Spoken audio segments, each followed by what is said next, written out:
ang ang Trinity sa Seventh-day Adventist Church ay mahabang panahong pinagtaluhan. Ito'y pinagdebatihang maigi dahilan sa yung mga pioneers ng Advent movement ay galing sa iba't ibang sikta na mayroong oneness, na yung Ama ay siya na ring anak at siya na ring Holy Spirit. Mayroong Trinity na ang Diyos lang ay Ama at si Kristo, at ang Holy Spirit ay isa lamang influence. Ito'y namamayani sa mga pioneer sapagkat tayo galing sa iba't ibang sikta ng pananampalataya na nagsama-sama sa Advent movement. Ang problema ng mga pioneer kasama ni James White ay ito: kung ang Diyos ay may katawan, paano siya magiging presente sa lahat ng lugar? Kaya't ang naiisip ng mga pioneer, ang Diyos ay hindi persona. Ito lamang ay kapangyarihan, influence. Sapagkat kung magkakaroon ng persona, ay paano naroon yung Diyos? Naroon yung Diyos. Naroon yung Diyos ay iisa yung katawan. Kung siya may katawan. Hanggang sa unti-unting umusad ang liwanag. At noong 1907, alam niyo ng mga 1870,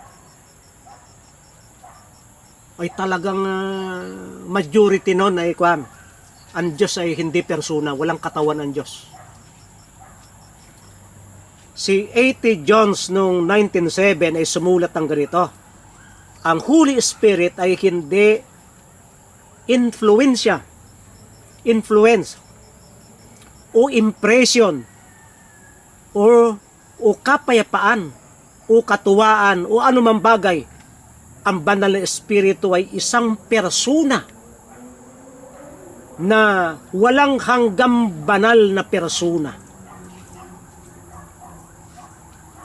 Yun yung idea ni T. Jones sa kakaiba na doon sa iba. Ano, nagulat yung iba, ha? Ang Diyos ay may katawan. Ang Diyos ay persona. Pero noong 1846, sumulat na si Ellen White. Yung asawa ni Ellen White, si James White, hindi naniniwala sa Trinity. Hindi naniniwala na ang Diyos ay may katawan. Hindi naniniwala na ang Diyos ay persona. Pero yung asawa niya, si Mrs. White, ay itong sulat. Ito'y nakalagay sa Day Star, March 14, 1846.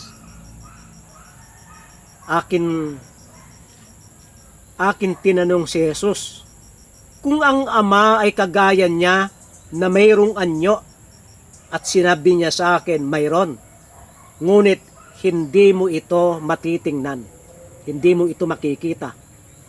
Yun ang sulat ni Ellen White noong March 14, 1846 sa Day Star. Ay yun ay kasagsagan yung debate nitong Trinity sa Seventh-day Adventist. Ay si Ellen White ay may sinulat ng ganyan. At noong 1893 sa manuscript 93, ito ang sinulat ni Ellen White. Ang banal na espiritu ay siyang mang-aaliw na mang-aaliw sa pangalan ni Kristo. Kanyang ginagawang persona si Kristo, ngunit siya ay may bukod na personalidad. Yun daw si Kristo ay ginagawa ng Holy Spirit na persona, yung presensya sa atin. Pero ang Holy Spirit ay mayroong kanyang personality. Sabi ng mga ha? Ay hindi yan ang idea natin. Hanggang ngayon, dala-dala ng mga ilang reform yung idea ng mga pioneers na nasinsay. Ng mga unang Adventist na hindi ito naunawaan. Yun ang dala nila, yung hindi pagkaunawa. May mga kumakalat ngayon, ang Holy Spirit ay influence lang. Yan ay idea na nung una pa, ng mga galing sa iba't ibang sikta. Kaya sa Faith Live By, page 52, sabi dito, dapat nating maunawaan na ang banal na espiritu ay isa ring persona, kagaya ng Diyos na isang persona. Yan ang sinulat ni Mrs. White. Ay, di ko, nagulat na naman yung iba. Ha? Kayong baka? Ay, hindi yan ang kaisipan ng nakararami. Kundi ang kaisipan ng nakararami mga pioneers, ang Diyos ay walang katawan. Hindi sa persona. Siya lamang ay power, siya lamang ay influence. Ay ngayon ay medyo tumitindi na.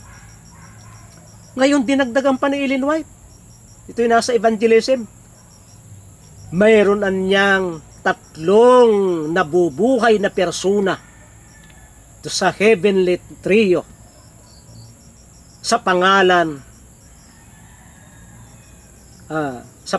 ng 3 makapangyarihang ito, ang Ama, ang Anak, at ang Banal na Espiritu. 3 living persons of the heavenly trio. Mayroon 3 nabubuhay na persona, ang pinakamakapangyarihan sa lahat. Kaya yung mga Adventist noon ay takang-taka. Bakit gayon? Evangelism, page 615.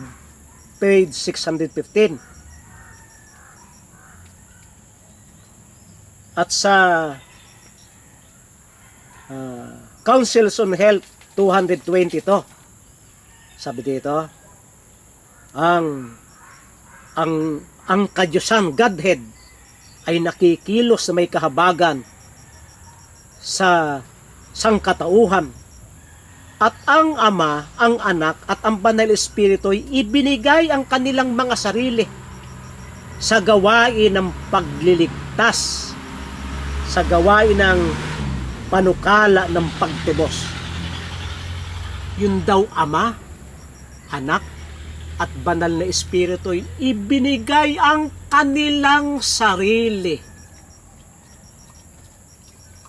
Magkakahiwalay na personality.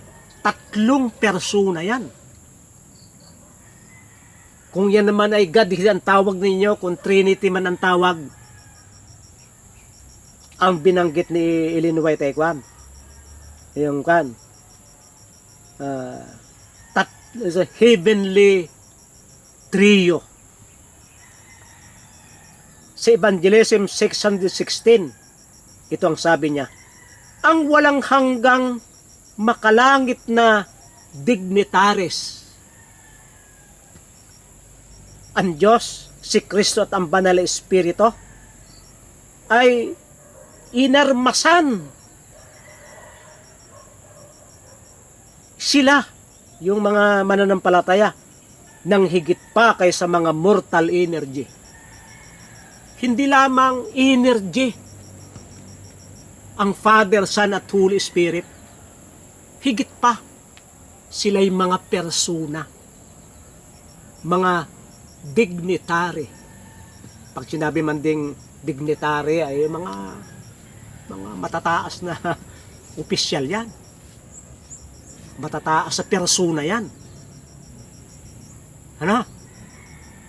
Kaya mula doon sa idea na ang Diyos ay oneness, ang Ama ay siya na ring Anak at siya na ring Holy Spirit, at sa Trinity na ang Ama lamang at ang Anak ang may persona at ang Banal na Espiritu ay influence lang o power. nagkaroon na ngayon ng hubog. Huwag niyo sasabihin ang Trinity ay hiniram ng ating iglesia sa Rumang Katolik. Hindi. Talagang ito'y pinag-aralan, ito'y na-develop, ito'y itinuro ng Holy Spirit. At ito'y nasulat sa maraming aklat ni Mrs. White. At sa Evangelism, page 617, tayo ay dapat makikooperate dito sa tatlong pinakamataas na kapangyarihan sa langit. Ang Ama, ang Anak, at ang Banal na Espiritu. Anong tawag ni Ellen White? Three highest powers in heaven. Tatlong pinakamakapangyarihan, pinakamataas na kapangyarihan sa langit. Ang Ama, ang Anak, at ang Banal na Espiritu. Ngayon, sa Desire of Ages 617, ito ang sabi naman ni Ellen White. Ang kasalanan ay matatanggihan lamang at mapaglalabanan sa pamagitan lamang ng makapangyarihang ahinsya ng ikatlong persona ng Kadyusan.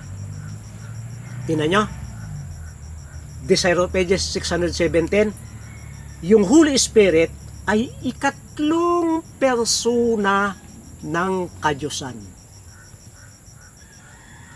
Kaya't nagkaroon na ng magandang tanawin, malinaw na mula kay Ellen White na siyang sinang-ayunan ng iglesia ng Holy Spirit ay ikatlong persona ng Kadyusan. Early Writings, page 177, ang sabi ito, lagi kong nakikita ang maibiging si Jesus, ang kanyang persona. At itinanong ko sa kanya kung ang Ama ay kagaya din niya na mayroong anyo. At sinabi niya sa akin, ako ang tunay na sinag ng kaluwalhatian ng persona ng Ama. Si Ellen White, nakikita niya si Jesus, sa isang propetisa na nagpapakita ang Panginoon sa kanya. Ay tinanong niya, ay ikaw ba, yung bang iyong Ama ay may anyo rin na kagaya mong persona? Sabi ni Kristo, mayroon, sapagkat ako, anya, ang siyang sinag ng kaluwalhatian ng Ama, ng persona ng Ama. I am in the express image of my Father's person. Early Writing 77. Ngayon sa manuscript 140, ito'y 19.3. Ito'y huli na. Si Kristo at ang Diyos ay iisa, ngunit sila ay mayroong magkaibang personality. Si Kristo at ang Diyos ay iisa, pero sila ay mayroong magkaibang personality. Review and Herald, June 1, 1905. Namatay si Ellen White ay 1915. Christ is one with the Father. Si Jesus ay kaisa ng Ama. But Christ and God are two distinct personalities. Ngunit si Kristo at ang Diyos ay dalawang magkahiwalay na personalidad. Kaya't yung sinasabi ng mga pioneer na ang Diyos ay walang anyo, walang katawan, hindi persona, sapagkat napakahirap isipin kung ang Diyos ay persona, na ang Diyos ay nasa lahat ng lugar. Ang Diyos ay nasa lahat ng dako. Kaya ang sabi ng mga pioneer, ang Diyos ay isa lamang kapangyarihan, isa lamang influence na available sa lahat ng dako. Wala siyang personality, hindi sa persona. At yung sinasabi ng ilang pioneers na yung Ama ay siya na ring anak at siya na ring Holy Spirit. At yung sinasabi ng ilang pioneers na itong ang Diyos lamang ay si Kristo at ang Ama, sila lamang ang mayroong personality, at yung Holy Spirit ay isa lamang influence, ay pinabulaanan ni Ellen White. At yung mga ilang naglilibot sa mga simbahan nating daladalaan niya yung kanong mga pioneers. Yun yung ideyang mali ng mga pioneers. At yung tamang idea ay sinabi ni Ellen White na mayroon 3 dignitaries, 3 personality, 3 living person, heavenly trio. At tinatawag niya itong the Father, the Son, and the Holy Ghost. Maraming salamat sa inyong pagdinig sa Godhead Trinity Channel ni Pastor Vito.